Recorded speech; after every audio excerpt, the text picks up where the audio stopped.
Hello friends, আমি শশীর নতুন ব্লগের সাথে আশা করি তোমরা সবাই খুব ভালো আছো আর আমিও ভালো আছি।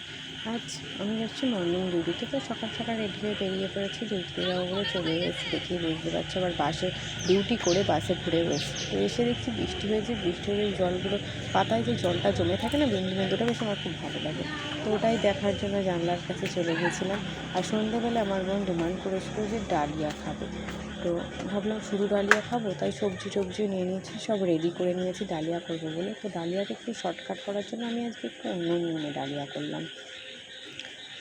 ডালিয়াটা শর্টকাট করার জন্য দেখতে পাচ্ছ কুমড়ো, পটল মোটামুটি আমাদের ঘরে যা ছিল আর কি সবজি বাজার করা সেগুলো দিয়ে দিলাম। কুমড়ো, পটল, হচ্ছে কি আলু। তো এটা হয়ে গেছে।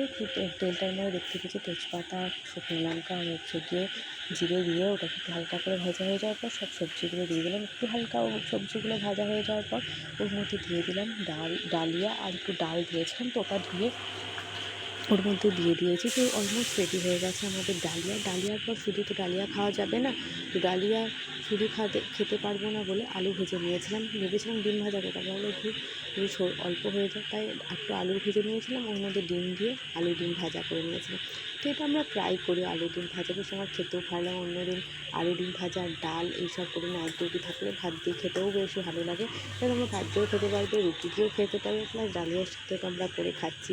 তো এই যে রেডি হয়ে গেছে আমাদের আজকের ডিনার, ডালিয়া আর হচ্ছে তোমার ডিম আলু ভাজা। তো পরের দিন আবার চলে গেছিলাম মর্নিং ডিউটিতে। তো আজকে মর্নিং ডিউটি আমারই ছিল, আমার বোনের ছিল, কিন্তু ও নিয়ম ছিল আমরা যাবো আজকে বার্থডে বাড়িতে, মানে আমার মাসিমণি ওর ছেলের বার্থডেতে।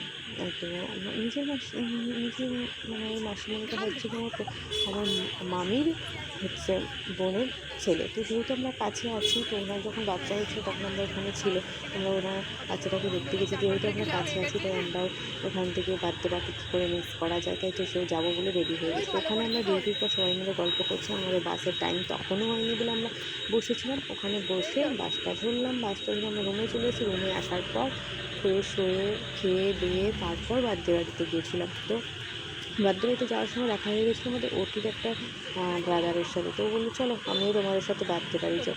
তো একটু মজা করে বলছিলো, তো আমাদের সাথে একটু অনেক আসার পর সে আবার চলে গেল।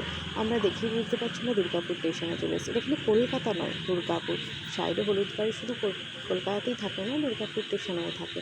তো বেশ দুর্গাপুর স্টেশনটার সামনের দিকটা না খুব সুন্দর লাগে দেখতে, কিন্তু আমরা নেমেছিলাম মানে লাস্টের গেটের দিকে, কিন্তু আমাদের আসতে হয়েছিল প্রথম গেটের দিকে, মানে ফার্স্ট গেটের দিকে। তো ওখান থেকেই মামা এসে আমাদের বাইকে করে নিয়েছে।